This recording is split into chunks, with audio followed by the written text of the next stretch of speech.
Communion au quotidien. Bonjour amis, bienvenue à Communion au quotidien pour ce vendredi 30 septembre 2022. Je rends grâce à Dieu qui vous connecte à Communion au quotidien. Et je prie qu'il continue de se révéler à votre cœur pour vous accorder discernement, intelligence et sagesse pour mieux le connaître et le servir de manière authentique.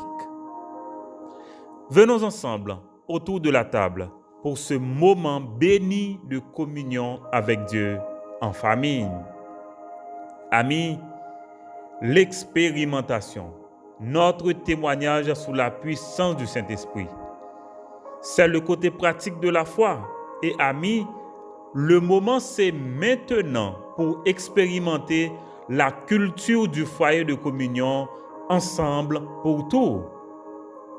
Amis, cette période d'isolement à la maison est le moment pour nous qui sommes connectés au foyer de communion de vivre notre foi ensemble. D'abord par la communication, nous informer réciproquement de la situation de chacun.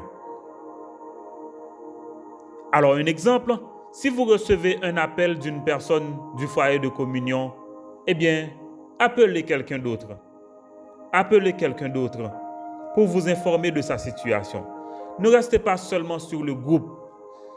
Certaines personnes peuvent ne pas se sentir à l'aise pour s'exprimer sur le groupe, mais peuvent bien s'entretenir avec vous directement. Ok? N'hésitez pas à le faire puisque vraiment, c'est une responsabilité que d'être ensemble. Une grande responsabilité que d'être ensemble. Écoutez encore, nous sommes en temps de pénurie de carburant, d'eau potable, d'eau de service et même de nourriture. Il faut le dire, c'est la vérité, n'est-ce pas? Eh bien, n'hésitez pas à appeler l'autre peut-être qui est sur le groupe pour lui demander comment ça va. Comment vous pouvez lui offrir quelque chose, un peu d'eau de ce que vous avez, un peu de carburant de ce que vous avez, un peu de nourriture de ce que vous avez, n'importe quoi. Une façon, encore une fois, de nous soutenir les uns les autres et essayer de changer l'atmosphère autour de nous. Et encore une fois, ne nous limitons pas, au foyer de communion. Si vous avez un voisin, quelqu'un de la zone, quelqu'un, je ne sais pas quoi, vous regardez la personne, vous sentez que ça ne va pas. N'hésitez pas à parler, à vous entretenir avec cette personne pour lui demander comment ça va. Comment vous pouvez lui être utile? Qu'est-ce que vous pouvez partager avec lui? Voilà ce que vous avez. Peut-être pas beaucoup, mais le peu que vous puissiez donner, ça peut-être peut faire quelque chose que vous pouvez ne pas pouvoir imaginer. Amis, ah oui, c'est le temps maintenant de travailler pour changer la culture autour de nous. Est-ce que vous êtes là? Je suis vraiment encouragé par les débordements de joie et de communion, de partage et d'amour que je ressens déjà sur le groupe du foyer de communion. Franchement, c'est quelque chose qui m'encourage et qui m'intéresse et qui me fait dire, écoutez, eh bien, je ne suis pas en train de prêcher dans le désert. Cette culture ensemble pour tout est possible. Et si c'est possible pour le foyer de communion, ça peut être possible pour toute une génération. Je le crois, amis. Et c'est pourquoi je ne cesse pas de prier, je ne cesse pas d'imaginer, je ne cesse pas de réfléchir, puisque je crois que la délivrance de mon pays va sortir de là, va passer par là, dans le changement de cette culture que nous prônons. Est-ce que vous comprenez? Puisque c'est dans les petits détails. Et nous allons voir, imaginez, amis, lorsque nous commencerons par établir les foyers d'intercession et d'études bibliques, amis, eh bien, qu'est-ce qui va se passer? Cette culture ensemble pour tout va commencer par gagner les quartiers, va commencer par gagner les zones. Et une fois, deux fois, mon foyer, encore un autre établi dans les contrées. Et, amis, je vous garantis que ça va marcher. Le Saint-Esprit me dit que ça va marcher. Et j'ai hâte, amis, j'ai hâte de partager ce plan globalement pour que l'on puisse commencer incessamment, puisque vraiment, c'est notre pays. Sa situation globalement ne fonctionne pas bien. mais c'est notre pays et nous allons devoir changer les choses, mais par le changement de culture. Par le changement de culture. Parce que, remarquez bien, amis, nous sommes un nouveau peuple, n'est-ce pas? Comme croyants en Jésus-Christ, nous sommes un peuple à part. Écoutez, nous sommes un peuple à part. Nous vivons dans notre pays comme un peuple à part. Et notre mission, c'est de pouvoir transformer ce pays. C'est pourquoi nous prenons la conquête au nom de Jésus. Mais cette conquête au nom de Jésus va passer, amis, par la culture, par le changement de culture, par l'implantation de cette culture, ensemble pour tout. Et, amis, il y a des éléments, franchement, que Dieu me révèle et que je ne peux pas encore partager avec vous sur le foyer de communion, notamment sur cette nouvelle culture. Je ne peux pas encore les partager avec vous, mais attendons le moment idéal. Dieu le fera et je compte sur lui. Je sais que sa parole ne peut pas mentir. Je sais que Dieu ne mentira pas. Je sais qu'il est fidèle pour accomplir sa parole. Je sais qu'il est fidèle pour accomplir aussi ce qu'il nous dit comme à ses serviteurs. Je sais aussi qu'il est fidèle pour accomplir ses promesses envers nous. Et je sais aussi qu'il est fidèle pour accomplir nos prières faites selon sa volonté, nos prières faites au nom de Jésus, nos prières faites ensemble. Amis, ça va marcher. Et je compte sur le Seigneur, mais aussi le Seigneur compte sur vous. Est-ce que vous êtes là, amis? Voilà, oui, amis. C'est communion au quotidien, amis. Hier, nous avons regardé ensemble, vous êtes là, comment Paul est lapidé et laissé pour mort par les Juifs à Lystre. Mais entouré par les disciples, il se relève pour continuer d'annoncer l'évangile et organiser le leadership dans les églises qu'il a fondées. Nous avons compris comment l'opposition juive était motivée par le malin qui décide de faire opposition à la parole de Dieu et au Saint-Esprit et que Paul ne s'est pas laissé distraire. Voilà l'intérêt, amis. Paul ne s'est pas laissé distraire. Bien au contraire, n'étant pas mort comme le pensaient les Juifs, il laisse Lystre le lendemain pour se rendre à Derbe, à Icône, à Pamphylie et d'autres villes voisines pour porter le message de l'évangile avec succès. Donc, amis, Dieu a fait croître et aussi Paul a organisé les églises en désignant des anciens pour les prendre en charge. Aujourd'hui, amis, nous allons voir un autre aspect dans l'évangile. Cet aspect, c'est la reddition de comptes. La reddition de comptes. Autrement dit, amis, le ministère appartient à l'Église. Le ministère appartient à l'Assemblée. Donc, compte doit être rendu à l'Assemblée. Et ce matin, amis, c'est l'Évangile et la reddition de comptes. L'Évangile et la reddition de comptes. Sans lapsus, hein? L'Évangile et la reddition de comptes. Il est dit dans la Bible, au verset 26 de Actes des Apôtres, chapitre 14. De là, ils s'embarquèrent pour Antioche, d'où ils avaient été recommandés à la grâce de Dieu pour l'œuvre qu'ils venaient d'accomplir. Après leur arrivée, ils convoquèrent l'Église et ils racontèrent tout ce que Dieu avait fait avec eux et comment il avait ouvert aux nations la porte de la foi. Et ils demeurèrent assez longtemps avec les disciples. Amen. Paul et Barnabas reviennent à Antioche. Mais le sujet ce matin, c'est l'évangile et la reddition de comptes.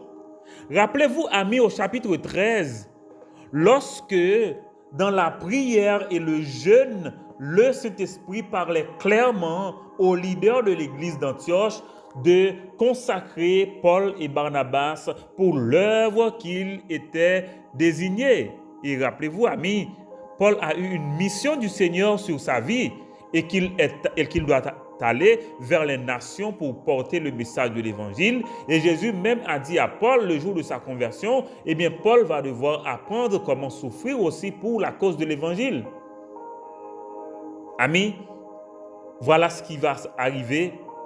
Paul, effectivement, depuis le jour de sa consécration, accompagné de Barnabas, eh bien, il a voyagé pour sa première tournée missionnaire. et il est passé dans toutes les contrées d'Antioche, dans toutes les villes voisines pour porter le message de l'évangile, eh bien, amis, voilà comment maintenant ils doivent retourner à l'église qui les avait envoyés pour pouvoir rendre compte, amis.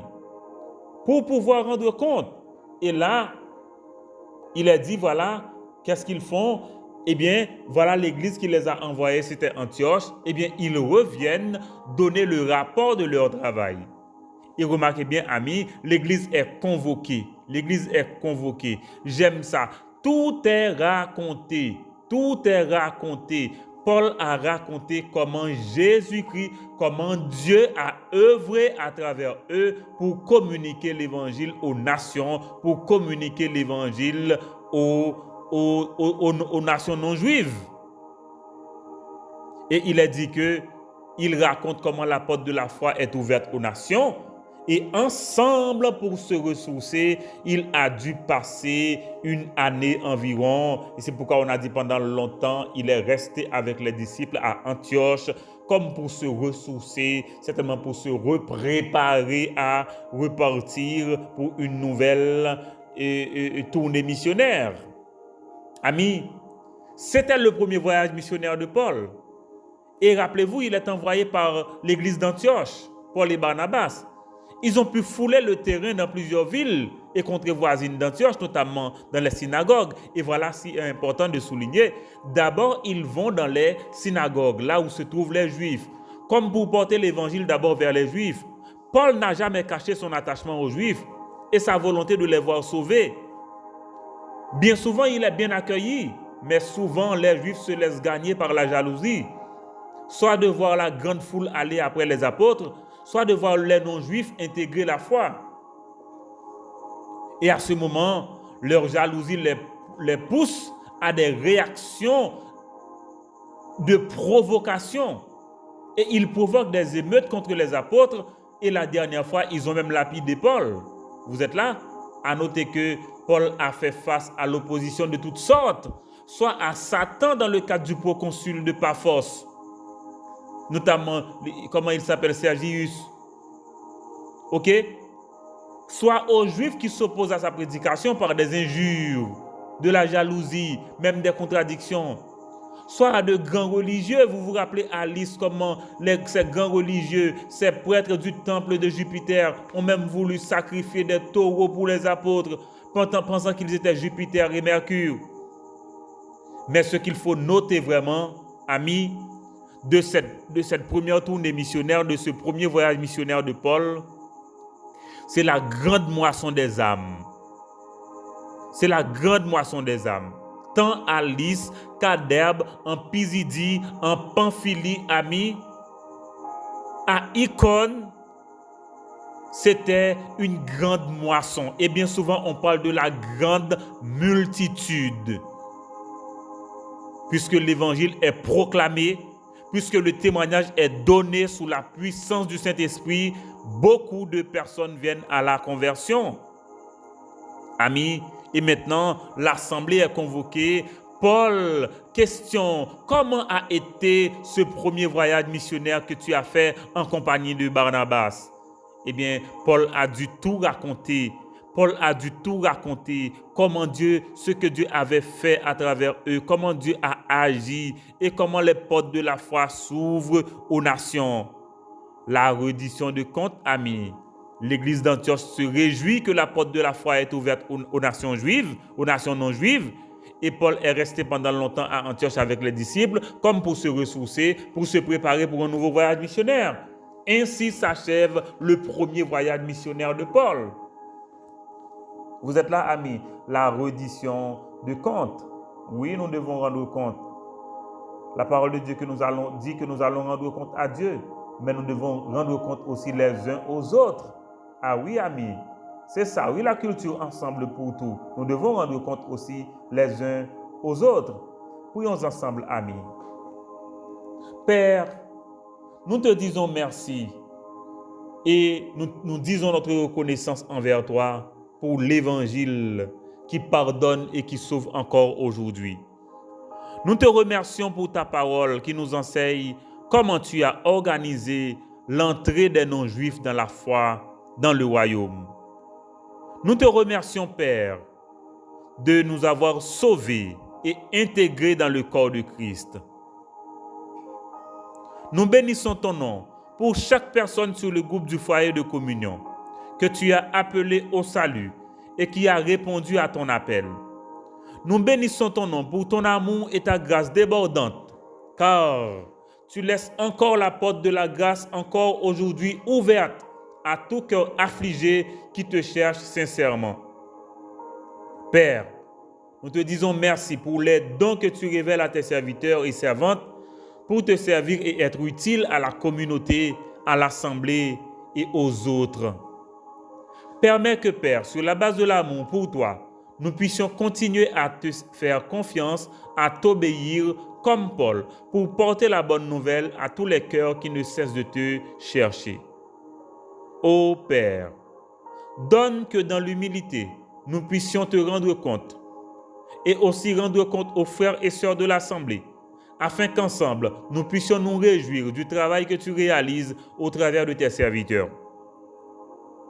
Nous prions maintenant, Père, pour la culture du foyer de communion. Père, que nos cœurs soient ouverts aux autres par l'Évangile, afin de les aimer et les servir en toutes circonstances. Nous prions pour le moral de chaque personne sur les groupes du foyer de communion. Ô Père, sois le calmant pour calmer les cœurs frappés par les tempêtes de toutes sortes dans cette vie.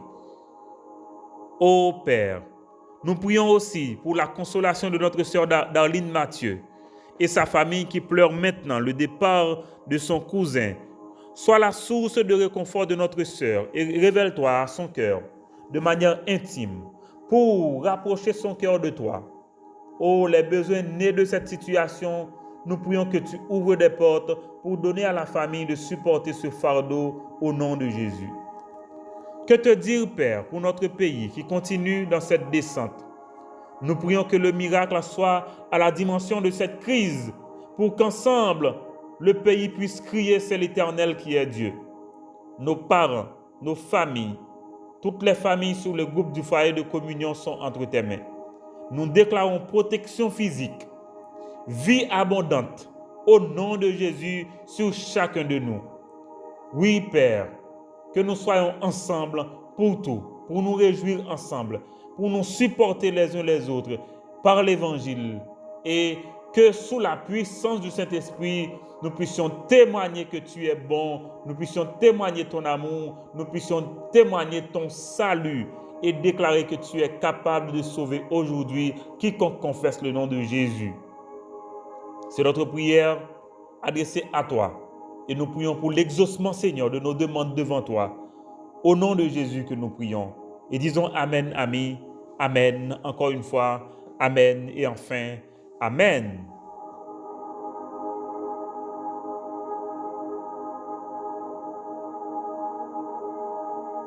Voilà, amis, l'évangile et la reddition de comptes. L'évangile et la reddition de comptes. Comment Paul, après ce premier voyage missionnaire, est retourné à Antioche, l'église qu'il avait envoyée, pour rapporter ce qui s'est passé et pour se ressourcer ensemble dans l'assemblée. Amis, c'est très important d'être ensemble, c'est très important d'être en famille et c'est très important aussi de rendre compte les uns aux autres. C'est pourquoi nous sommes ensemble, c'est pourquoi nous devons développer cette culture ensemble pour tous, ensemble pour tout. Ok, amis, merci. Je vous souhaite une bonne journée, une journée d'expérimentation. Et n'oubliez pas les consignes que nous avons partagées aujourd'hui dans cette présentation. Voilà, amis, je vous souhaite cette journée d'expérimentation, encore de la prudence, mais surtout, amis, témoignez de votre foi à la personne qui est plus près de vous. OK? Voilà, amis, tenons bon, hein? Bonne journée.